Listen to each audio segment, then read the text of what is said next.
يا مساء الجمال يا حبيب اخوك، عامل ايه؟ انا نرد افلام، والفيديو ده هو بوابتك لعالم جلاديتور وللتاريخ الروماني. عشان النهارده هنتكلم على فيلم جلاديتور 2 فنيا، وهنتكلم على جزء بسيط من التاريخ الروماني في فقرة نرد تاريخ، وفي الاخر هنقيم فيلمين. وعايزك تتاكد ان مفيش اي جزء من اجزاء الفيديو فيه اي نوع من انواع الحرق، وكل ما سيتم ذكره فهو موجود في التريلرز اللي نزلت للفيلم او في ديسكريبشن الفيلم على الموقع. ودلوقتي خلينا نبدا.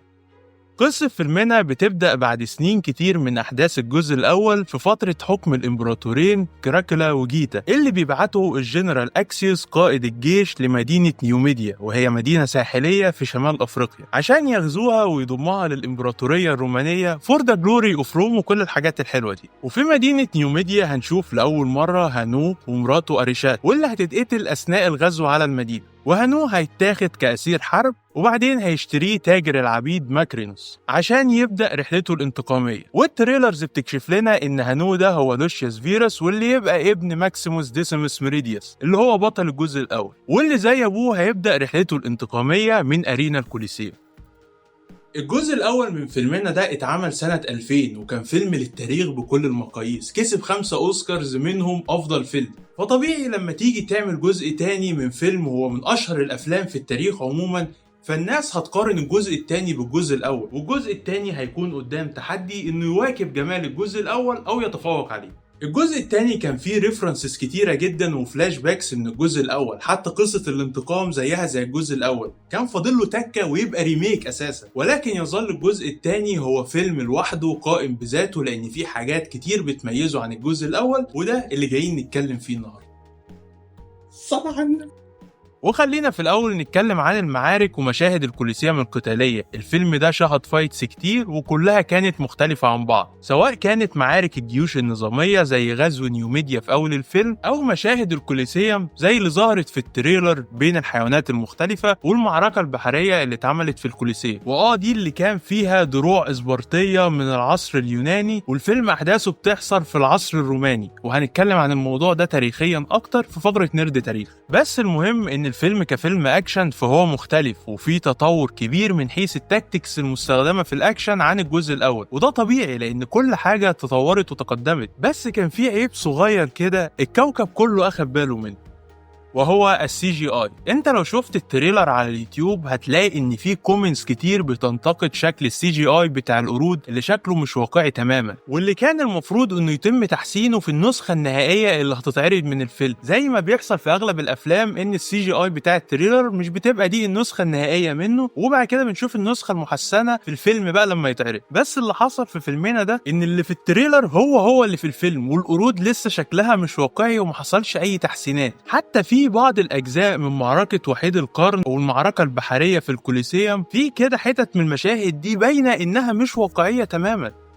الفيلم يعتبر مفهوش تطور للشخصيات غير شخصيتين بس، شخصية هانو بطل فيلمنا أو لوشيوس فيروس، وشخصية ماكرينوس اللي عاملها دينزل واشنطن. أما باقي الشخصيات في الفيلم فخطوطهم كلها هي خطوط لينير ماشية في سكة واحدة بس، مفيهاش أي تطور. حتى شخصية لوسيلا اللي ظهرت في الجزء الأول موجودة في الجزء الثاني، نفس الممثلة بتعمل نفس الحاجات بنفس الأداء التمثيلي بنفس السكريبت المكتوب تقريبا، مفيهاش أي نوع من أنواع التغيير، كأن الزمن عدى على كل حاجة ما عدا الشخصية دي. ودي كانت من أكبر عيوب الفيلم، لأن أكبر عيب في الفيلم هو الحوارات اللي بين الشخصيات، واللي كانت ضعيفة جدا، واللي بسببها كل شخصيات الفيلم تقريبا ما شهدتش تطور في الأرك بتاعها. زي ما كنت لسه بقول في سبيتشز ملحمية وكل ده، بس الحوارات نفسها ضعيفة. يمكن ما كانش فيه غير دينزل واشنطن، وده اللي هنتكلم عنه في البوينت الجاية، وهي الأداء التمثيلي. والأداء التمثيلي كان رائع من بيدرو باسكال ودينزل واشنطن، وتحديدا بيدرو باسكال في دور جنرال أكسيوس، اللي برغم ان الحوارات وتطور الشخصية ما خدمهوش، إلا ان أداؤه الجنرال أكسيوس كان حلو جدا وساب بصمته على أحداث الفيلم. وبالمناسبة قصة الجزء الثاني هي حلوة جدا جدا ومميزة، حتى مع تأثرها المباشر بالجزء الأول، لأن اللي بيميز الجزء الثاني تحديدا هو المؤامرات الكتيرة اللي بتحاك في روما. أما دينزل واشنطن فهو الممثل الأبرز الأقوى في الفيلم، واللي حتى لو الحوار اللي مكتوب له مش قوي أو جامد، فهو قادر بقوته التمثيلية الرهيبة إن هو يحوله من مشهد عادي لمشهد أيكونيك. وحيث ان من شويه قلت لك ان التاكتكس اتطورت، فالكاستمز كمان واضح فيها تطور ملحوظ عن الجزء الاول. حتى السينماتوجرافي في الجزء ده هي افضل وملونه اكتر، ومع كل مشهد فيه كادر واسع فهو بيوريك اجزاء مختلفه من روما القديمه. والموضوع ده مش مجرد انه هيدخلك في مود الفيلم بس، هو كمان ممتع بصريا. ولكن على عكس الجزء الاول واللي كان مميز بالموسيقى التصويريه الملحميه بتاعته واللي كان عاملها وقتها هانز زيمر، فالجزء الثاني موسيقته التصويريه ما تعلقش في ودنك. يعني هي ملحميه وكل حاجه، بس البصمه الموسيقيه بتاعت الجزء الاول كانت اجمل بكتير. الفيلم هو قطعا فيلم ايبك، بس السؤال المهم، هل الفيلم ده نجح جماهيريا ونقديا عشان هو حلو فعلا، ولا عشان نزل بعد الجزء الاول ب 24 سنه؟ اجابتي لحاجه زي كده هو انه اكيد فيلم حلو وايبك، بس جزء كبير من نجاحه انه نزل بعد الاول ب 24 سنه. لان من رايي الشخصي هو عدى الاول في بعض العناصر زي المعارك والتكنيكس المستخدمه، وقدم لنا اكتر من فايت كبيره، وحاول يجاريه في بعض الحاجات زي قصه الانتقام، بس ما قدرش يتفوق عليه في حاجات زي الحوارات والاداء التمثيلي. الجزء الاول كان زي ماتش تمثيل بين راسل كرو وخواكين فينيكس، وقصه الانتقام في الجزء الاول كانت اوريجينال. الجزء الثاني ما فيهوش اداء تمثيلي قوي غير دينزل واشنطن وبيدرو باسكال. حتى بطل فيلمنا بول ماسكال هو كويس، بس طبعا ما نقدرش نقارنه براسل كرو.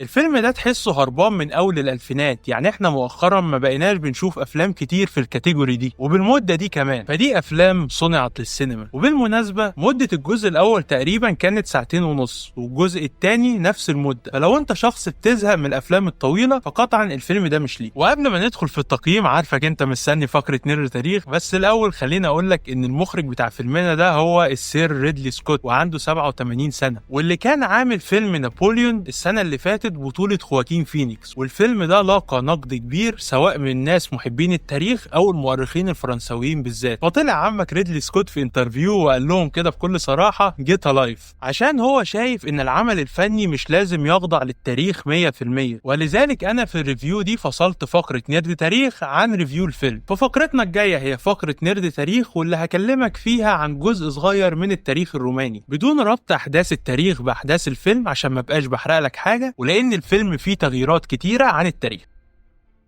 اهلا بيك يا حبيب اخوك في فقرة نيرد تاريخ، فقرتي المفضلة واللي احكي لك فيها شوية تاريخ. وهنبدأ من عند نقطة بعيد شوية، بس بعد كده هقول لك انا ليه بدأت عند النقطة دي. فاكر الجزء الاول من جلاديتور ظهر فيه الامبراطور كومودوس اللي كان عامل دوره خواكين فينيكس. احنا في التاريخ بقى هنبدأ عند الامبراطور كومودوس ده. في آخر سنة 192 ميلادية الإمبراطور كومودوس اتقتل على إيد حد من حرسه الشخصيين اللي هم كان اسمهم البريتوريان جاردز، ودول القوات العسكرية الوحيدة اللي مسموح لها التواجد داخل جدران روما، وهم مسؤولين عن حماية الإمبراطور وحفظ الأمن عموما، فهم زي الحرس الجمهوري كده. المهم بعد قتل كومودوس هيبدأ عام 193 ميلادية، واللي اسمه تاريخيا A Year of Five Emperors، لأن في 5 أشخاص هيتصارعوا على الحكم، وده هيدخل روما في حرب أهلية. والحرس البريتوري دول كانوا هم صناع الأباطرة، والقوات دي كانوا يقدروا يحطوا الإمبراطور على العرش ويقدروا يقتلوه لو مرضوش عنه، لأنهم كانوا قوة عسكرية جامدة. ففي أول سنة 193 ميلادية الحرس البريتوري عينوا جنرال منهم اسمه بيرتيناكس، حكم لمدة 3 شهور بس، بعد كده هم قتلوه، عشان بعدها الحرس البريتوري يعملوا أكبر مزاد في التاريخ، وهو مزاد على عرش الإمبراطور. وكان بيتنافس الأرستقراطيين والنبلاء مين هيدفع أكتر للحرس البريتوري عشان يعينوه كإمبراطور، لحد ما ديديوس جوليانوس دفع أكتر وبقى هو الإمبراطور. فكده إحنا عندنا 2 من 5 اللي قلنا عليهم، وهو ديديوس جوليانوس وبيرتيناكس. ال3 اللي فاضلين كانوا جنرالات في الجيش، ما يهمناش من اساميهم غير اسم واحد بس، وهو سيبتيموس سيفيروس، واللي قدر بعد حروب كتير انه ينصب نفسه كامبراطور ويعيد الاستقرار نسبيا بعد الحرب الاهليه سنه 193. الامبراطور سيبتيموس سيفيروس كان عنده ولدين، كراكولا ابنه الكبير وجيتا اصغر من كراكولا بسنه، ودول الامبراطورين اللي شفناهم في فيلمنا. وعادي في روما القديمه ان في امبراطور او 2 أو 3 يحكموا ويتقاسموا الحكم ويبقى ال3 اسمهم امبراطور. ففي سنه 198 ميلاديه سيبتيموس سيفيروس عين ابنه كراكولا كامبراطور معاه، وفي سنه 209 9 عين ابنه جيتا كمان كامبراطور معاه، فكده بقى عندنا 3 اسمهم امبراطور، وده عادي في روما القديم. كراكولا وجيتا حكموا مع ابوهم لحد موته، بعد كده اتقسموا الحكم لمدة 10 شهور، وال10 شهور دول هم تحديدا المدة اللي المفروض ان فيلمنا بيحصل فيها. دراكولا كان مجنون وعنيف ودموي، وكان مركز انه يغني الجيش بتاعه ويعزز مكانة الحرس البريتوري عشان كان مفكر ان هم هيحموه، والصراع بينه وبين جيتا كان هيتحول لحرب اهلية وكمان. بس كراكولا دعا للصلح بينه وبين جيتا بحضور امه، وفي الصلح كراكولا غدر بجيتا وقتله قدام امه، وقدر ينفرد بالعرش لمدة 6 سنين كاملين. وكان مفكر ان الحرس البريتوري هيفضل يحميه لحد ما كراكولا عمل غلطة واحدة بس، وهي انه عين شخص اسمه ماكرينوس كقائد للحرس البريتوري، واللي بدوره عمل مؤامرة على كراكولا وخلى الحرس البريتوري يقتلوه عشان ماكرينوس ينصب نفسه كإمبراطور.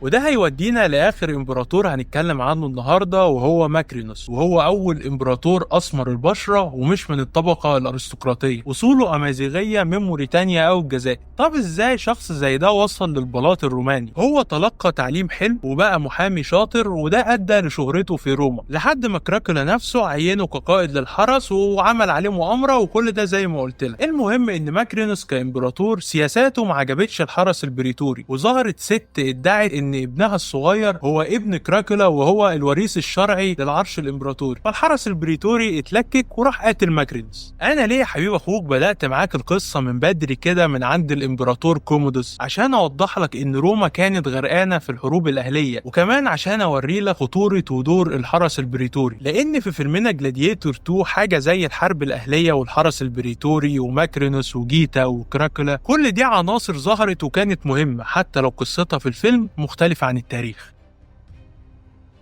في اخر فقره نرد تاريخ خليني اقول لك على شويه حاجات صغيره كده. فاكر في اول الريفيو لما قلت لك ان في المعركه البحريه في الكوليسيوم ظهرت دروع اسبرطيه من الحضاره اليونانيه، والفيلم احداثه بتحصل في الحضاره الرومانيه؟ فده مش خطا تاريخي ولا حاجه، لانه معروف ان في ارينا الكوليسيوم ممكن يعيدوا تمثيل مشاهد حصلت في التاريخ لتسليه الجمهور. فانا جه في بالي تخمين كده، ايه هي اشهر معركه بحريه دخلها الاسبرطيين او اليونانيين؟ هي كانت معركتهم ضد الفرس، وكان اسمها سلاميس، اللي أنهت الغزو الفارسي على اليونان. وآخر حاجة بلد نيوميديا هي مكانها حاليا بين تونس والجزائر، وهي كانت مقاطعة رومانية قبل أحداث فيلمنا ب 300 سنة كاملة. ولكن وركز عند ولكن دي، احنا هنا مش عشان نتشيك فاكتس ولا نقارن الفيلم بالتاريخ لحسن السير ريدلي سكوت يطلع يقول لي جيتا لايف ولا حاجة. بس كده كفاية تاريخ، وخلينا نخش في التقييم. بس قبل ما نتكلم في التقييم في حاجة صغيرة كده. الراجل اللي كنا بنحترمه، راجل الكبارة دينزل واشنطن، زعلان عشان عمل مشهد بوسة مع راجل، والمشهد ده اتمسح من النسخة النهائية في الفيلم، وطالع بقى هو زعلان بيقول لك ايه، انا عملت مشهد بوست فيه راجل بس هم خافوا ومسحوه مع اني قتلته بعديها ب5 دقايق. ده فيلم جلاديتور يا جماعة، دي قبلة الموت. هو ايه اللي ما ده فيلم جلاديتور يا جماعة؟ يعني هي عشان روما القديمة فالدنيا سمردحة؟ ما تحترموا نفسكم بقى. ما انت ممكن تترشح للاوسكار عن دورك ده وتكسبها من غير قله ادب. اما عالم ما شافتش ربايه صحيح، بس انت هيبقى اخوك متربي وبسمسم وهتيجي معايا للتقييم. يلا بينا. وتقييمي لفيلم جلاديتور 2 هو 8 من 10. فيلم ايبك وريكومندد جدا جدا جدا للمشاهده في السينما، لانه ممتع، ولو هتشوفه مع حد فخد معاك حد يكون بيقعد ساكت وما بيزهقش من الافلام الطويله عشان تنبسطوا بالفيلم فعلا. اما بالنسبه لي فالفيلم ده انا احطه في المركز الثاني كافضل فيلم السنه دي، عشان طبعا المركز الاول محجوز لدون الجزء الثاني. وبس كده حبيبي اخوك، لو بتتفرج لحد هنا عايزك تعرف ان انا بحبك، اتمنى تكون انبسطت وشربت كوبايه الشاي بتاعتك. كل الحاجات الحلوه دي هتلاقي عمو نرد افلام على يوتيوب وفيسبوك وفي كل الاماكن اللي انت بتحبها دي. وبس كده، سلام عليكم.